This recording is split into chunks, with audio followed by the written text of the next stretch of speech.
You are now listening to Extra Time with Dan and Chris from the Sportsheads. Extra Time Podcast. Welcome to another show of the Extra Time. You're with your boys, Chris and Dan from Sportsheads. How you doing, Chris? Doing good, man. It's a sunny day. Actually, it was raining this morning, but it's sunny right now, so excited for today. Beautiful day out here. Basketball's popping. We do have a lot to talk about. And I think on this show, we're going to talk about the Lakers and we'll talk about the Bucks. So yeah, let's get into it. Let's go straight into it. With regards to the Lakers, they lost. Hey, if you remember on the show yesterday, I picked them to win. You know, I know you picked Portland to win the series, and you were a little nervous about that. You're a little nervous. Did I say Portland might sweep Lakers? I'm pretty sure I did say that. Don't come with your Charles Barkley broom sweeping right now. Let's not get there. I'm pretty sure I said that. I'm pretty sure I did say the Portlands will sweep the Lakers.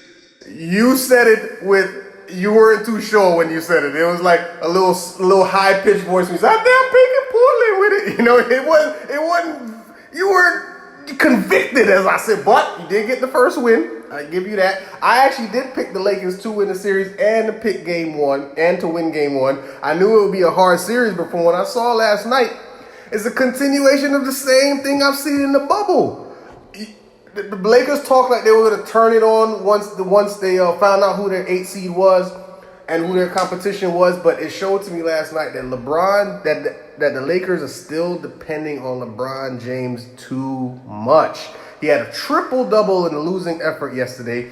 And I was, like I said that we had earlier, I'm looking for Anthony Davis.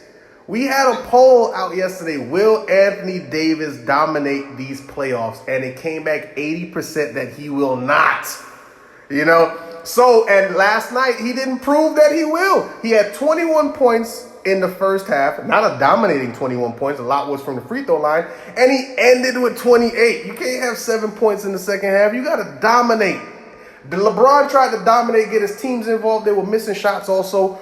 But Anthony Davis he looked like an other to me, especially in the second half. He looked like an other, and I'm looking for him to dominate. And the Blazers didn't play their best game, Dan. Chris, I've been saying from the get-go, we did the show, on the Hurry Up, I've been saying this.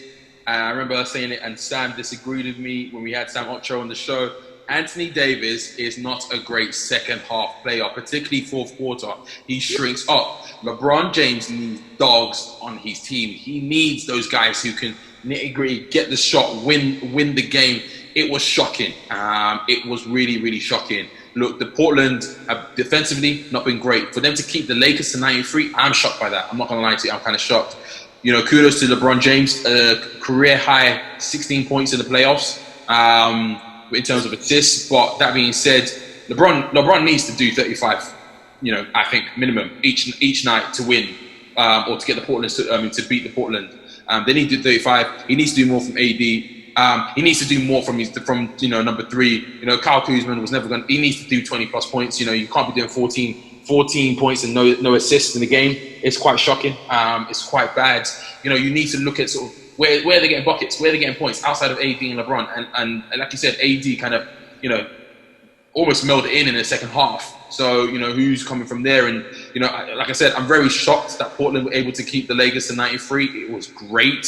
But, if you weren't worried about the Lakers before going into the bubble, you should be now, because if they are able, Portland came off obviously, they played playoff game effectively for themselves. They played those games, and so for me, it's more of a situation now where you look at it. They're still in playoff bubble. The Lakers are trying to get into that playoff, sort of mindset.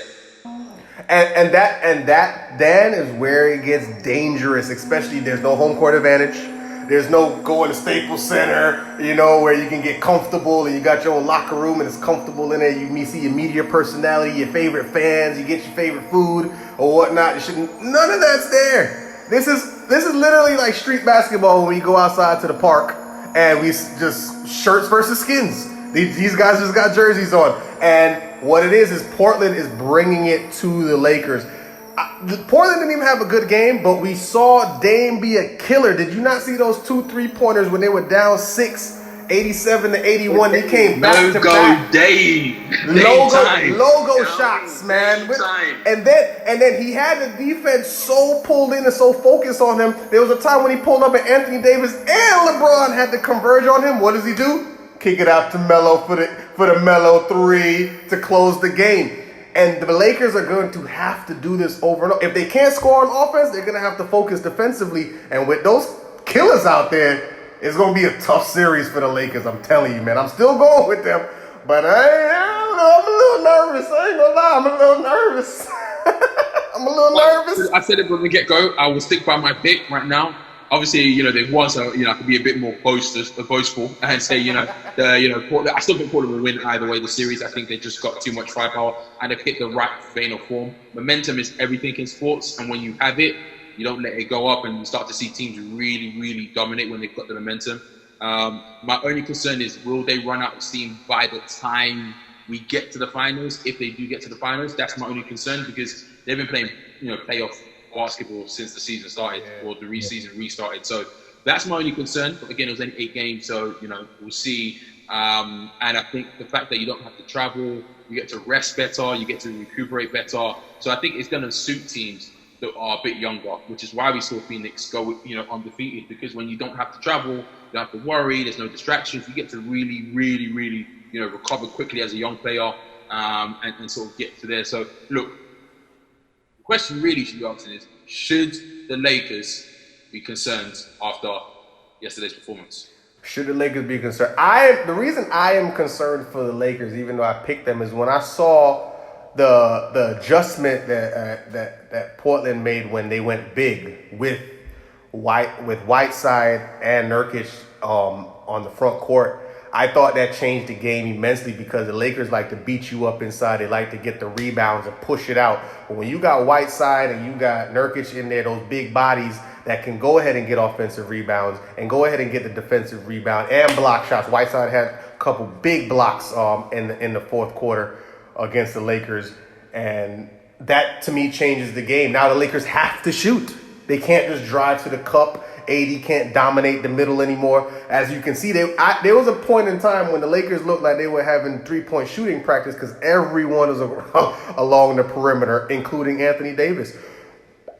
It's an adjustment the Lakers are going to try to have to make in terms of like that big lineup when the Portland Trailblazers put it out there, because they still got the killers and the shooters, and now you also have the defensive backing. So maybe to your surprise on the defensive end, why they held the Lakers to 93 points is because they did change their personnel and their rotations for this matchup, and they match up very well with the Los Angeles Lakers.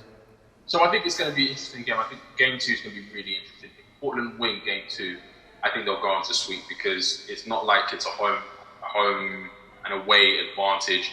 Should the Lakers be worried? Yes. How worried? I'll probably say about 50% if you're a Lakers fan, because I don't think Lakers are going to shoot that bad from the three in the next game or in the next couple of games. It was quite bad. I think it was career worse.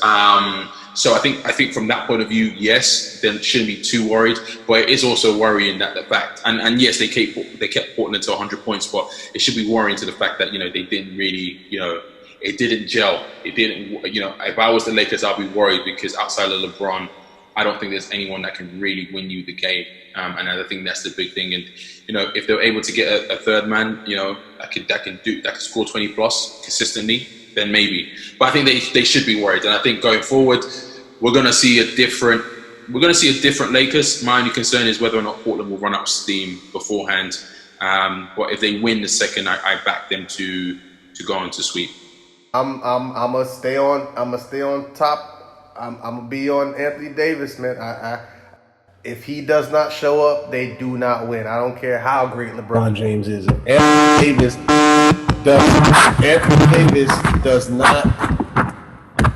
Anthony Davis phone call from Anthony Davis, I see. He might calling me now. So if Anthony Davis does not show up, my brother, the Lakers. They may be, because it's my pick, they may get out of the first round because of a lot of other intangibles, but I don't see it right now. Anthony Davis has to dominate, man. 40 points, those kind of games. Same way Lillard was dominating to get into the playoffs. 50-point games, 40-point games. LeBron doesn't have to do that because he's going to get everybody else involved, assist and so on. Anthony Davis has to be that 40 and 12 guy, bro. I'm honestly telling you. This is a new era. I hear what you're saying. I disagree. I don't think he's going to. His track record isn't going to be. So, we're going to, politely agree to disagree. I said he has to be that. I didn't say he's going to do it. I said he has to be that. And you are like, he ain't going to be that. Right off. So moving on to another surprise in the playoffs. Well, actually, you know what? I don't think they're too much of a surprise because they haven't played well since this restart. Mm-hmm. Defensively, they were the best team in the NBA, and they hasn't really worked out for them since the bubble. And Giannis doesn't look like he's playing the way he should be. It's the Bucks. For me, should I be worried that they lost the first game to the Magic, Orlando? Yes, I am worried because they were my pick firstly, just putting it out there, to get to the finals. Okay. But defensively, they've been poor. For what they usually are, they've been poor. They don't seem to be, Giannis doesn't seem to be at it how he usually is. I think for some reason they look like they're sapped of energy, really, that buzz. And that maybe comes from the crowd and understanding that, there's, that crowd can give you that energy. But for me, Chris, I mean, how did you find the Bucks and where do you stand with the Bucks when it comes to going forward in terms of their playoff aspirations? The Bucks, I'm not always sold on them because in this two-man era of having two superstars or two all-stars, they really have one. I know Chris Middleton is there, but he's not as consistent as he needs to be, as you can see in game 1, 14 points. Not really that dominant or gave Giannis any help. Giannis did come through. Giannis was pushing the pace, but I saw there was a lot of times when he would push the pace, it seemed like he would be doing it by himself. Then he would get himself into offensive foul trouble or put his team in bad defensive positions because he's trying to reach for a steal or do the Superman thing. And that all comes down, when you see the superstar doing that, it comes down to trust of your other teams, Giannis was there last year when they were the number 1 seed and they lost to Toronto, and it could be a little microcosm of what's going on now. You got to remember, this is all psychological. Like you said, there's no fans, there's no distractions. So all you could do is look at you and your merry men in that room. And Giannis has to look at his boys and he has to believe and trust in them that they will come through with the big shot.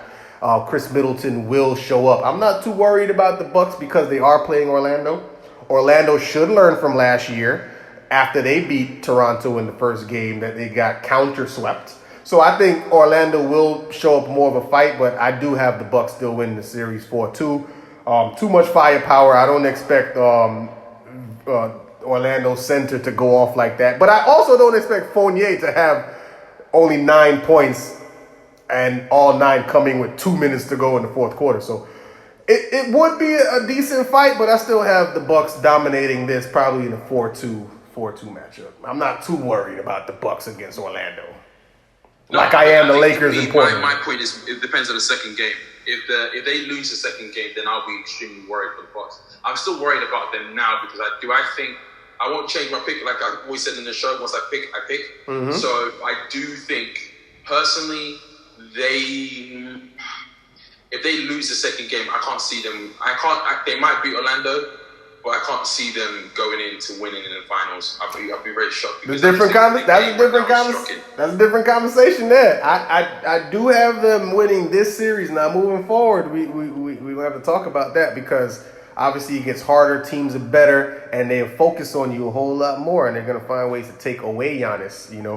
And so the Bucks are definitely going to have to be mindful of that. But I'm not worried about them in this first round. I think it was one game. I think the Orlando might get another game, but 4-2. I think it's over. Bucks are gonna win. We'll see. Yeah. Well, that's it for the news in terms of sort of what we've got to discuss. Obviously, today we've got the Raptors versus the Nets, we've got the Nuggets versus the Jazz, and we've got the Celtics versus the 79ers. So it'll be a good, interesting match, as well as sort of Clippers Mavs as well. So join us tomorrow as we discuss and go through that, and also any other sports news. In the meantime, remember to like and subscribe to our videos and leave the comments below. We'd like to hear from you in particular what your thoughts are, whether you think AD could do well, or whether or not you even think the Bucks we should be worried about the Bucks. So look forward to hearing from you guys. Love the engagement, and for another time, Chris. We out. Thank you for listening to Extra Time with Dan and Chris from the Sportsheads. Please remember to subscribe on YouTube, Spotify, and Apple Podcasts at the Sportsheads for all things U.S. sports.